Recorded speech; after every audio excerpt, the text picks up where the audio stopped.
We are live. Hey, good morning. It's about 7:06 a.m. This is the 5 a.m. Mester Scrum Show. A little bit later. I got to change my schedule around. Walking the dog. I'm keeping the title of the show because every once in a while I'm always up at 5. Just got a lot more different things to do than I had pre-COVID or pre-dog, I should say. Pre-adopted rescue dogs. Anyway, I'm Greg Mester, Scrum Master and Agile Coach. And here we talk about Scrum and Agile in a practical and tactical way so you can bring value to your customer, not work 60 hours a week to bring that value to the customer, and then have some fun with your family and friends, right? I got back here. Got a box back here. Anyway, and have some fun as we go. We'll just see what's going on. Yes, this weekend I only got one. I didn't get a show out on Saturday. Well, it is what it is because we went sledding, so we went tubing, so that was fun. And I will post up some things about a couple times. We went snow sledding last night because I took the kids out and made sure they didn't go sliding into the pond. But it is what it is. Got to have the kids have some fun, right? So what am I talking about today? It's just one topic today. It's Monday. It's a slow day out there in the world. I didn't see anything that really drove me to want to talk about in the Agile world. This morning I was checking out some LinkedIn pages, YouTube. Had some debate over the weekend with the nephews and who is the richest YouTuber. We all got it wrong. Was it Ryan, that kid? Mr. Beast number 2, though. That's Eddie's favorite, Mr. Beast. And at least Mr. Beast Burgers is his favorite, I should say. Anyway, so what I want to talk about today is being cross-capable or cross-trained team and versus person versus team. And maybe I should do it on this side because I can write that way. So we get the reflection. Let's do it this way a little bit. There you go, like that.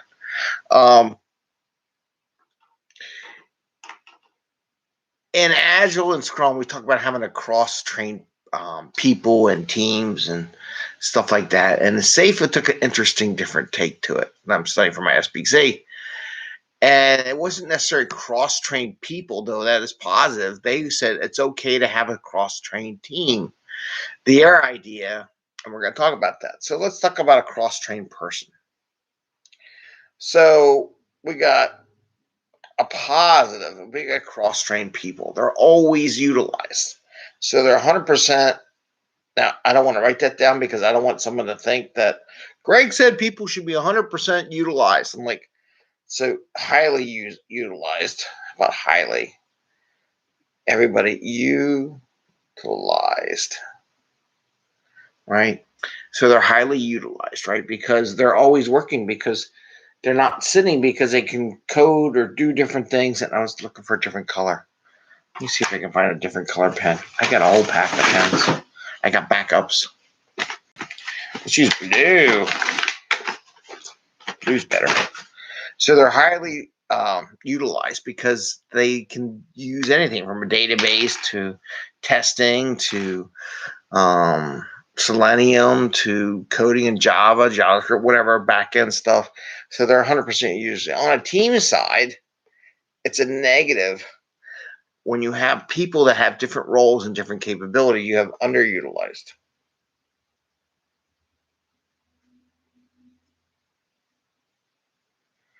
Maybe I should make them red. Do I have a red? I have an orange. How does orange look on there? We'll find out. So I'll make that red. I'll make this blue. This is highly. This is good. All right. This one's kind of a red. Okay. So from a utilization perspective, people who are cross-trained, much more usable or utilizable. And I have to fix that. Verse. So you got my little trusty chart. So you got person on one side, team on the other, cross-capable. Team is more underutilized because everybody's there. Person is more utilized. A positive with this side over here is that you get to use existing organizational makeup. Use existing org makeup. That makes sense, because the idea is that, let's say you have testers, right? Maybe you have front end people, and you have these different organizations that existed from a waterfall perspective or something like that. You can if your only thing is that we want to make sure someone on the team has a capability, you can do that rapid, right? So that's a positive, right? And then on a negative side, on this side, lots of training.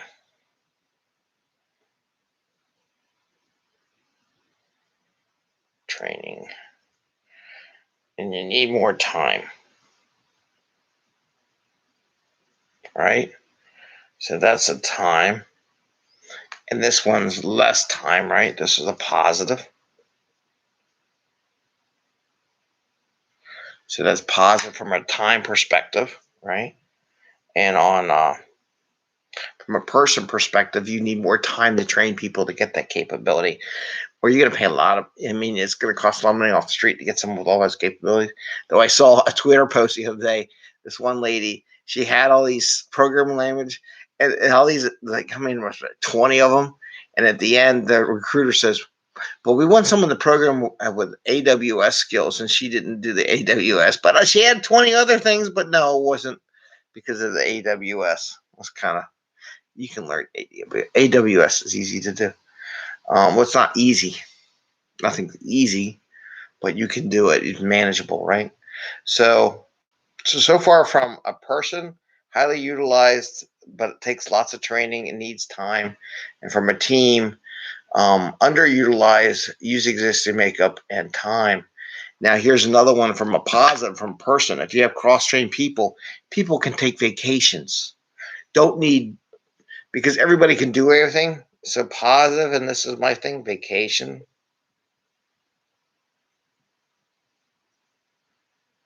Positive, right? And negative here, I'll put it up here. Negative, no vacation. And when I say that, and this one could be a smaller team. This is a larger team.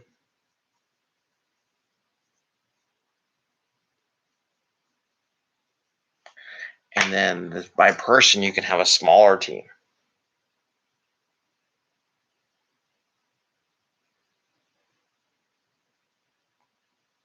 So just doing a quick little look at it. So from a person perspective, when we talk person,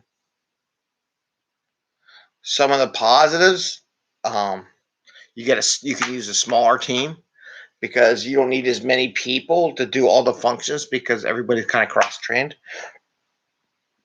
They're highly utilized because everybody can work. There's nothing they got to wait for. Lots of training time is a negative. It needs more time to develop that cross-trained team. It's a negative. Vacation's positive. And why I say vacation positive? Our show, we talk about everybody taking balancing time.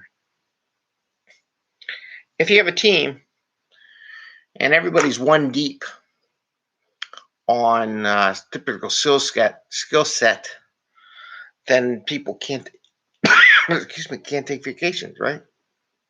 So that's a negative from a team, from a cross-capable team capability. They're underutilized because if you can only do one thing and you can't do multiples, I hear that complaint all the time with teams that have front end people and back end. Like either the front end's waiting for the back end's waiting for the front end, or the database, or somebody's waiting for somebody in the group because they're not cross-trained. So they're just waiting for people to tell them what to do or for the work to show up in their queue. Using existing organizational makeup is a positive, right? Because if you have testers and developers and front-end people, you just make sure there's one of each on the team, and then you go. Time, quicker to turn around to get into a cross-functional, cross-capable group. Negative, larger team. Because again, if I have five people that are all trained in the different capabilities, so think of it this way. smaller team. If I could write this down, larger team. How much time I got? It 10 minutes. So if I have a larger team, I have 5 people. Let's say there's 5 capabilities: front end, back end, testing, something, something, something. And you want to have more than one person on the team. So there's 5 capabilities. Translate to 10 people. So you can have more than one deep, right? Because what if the person quits, right? Literally quits. And you don't have that function anymore. You got to go hire someone there. So you want 10 people. Sometimes people get sick too. God forbid they get the virus. Here, I just need 5 people. 5 capability equals 5 people. So you can see from a smaller team, I don't need as much people, right? So those are the things. So real quick, and every group, every organization has to think about what they want. SAFE goes more towards the team level. They would love to have the cross personnel capability, but SAFE is more at first. If you don't have the cross trained people, as long as you have a cross capable team, it's okay, right? And this is like SAFE, right?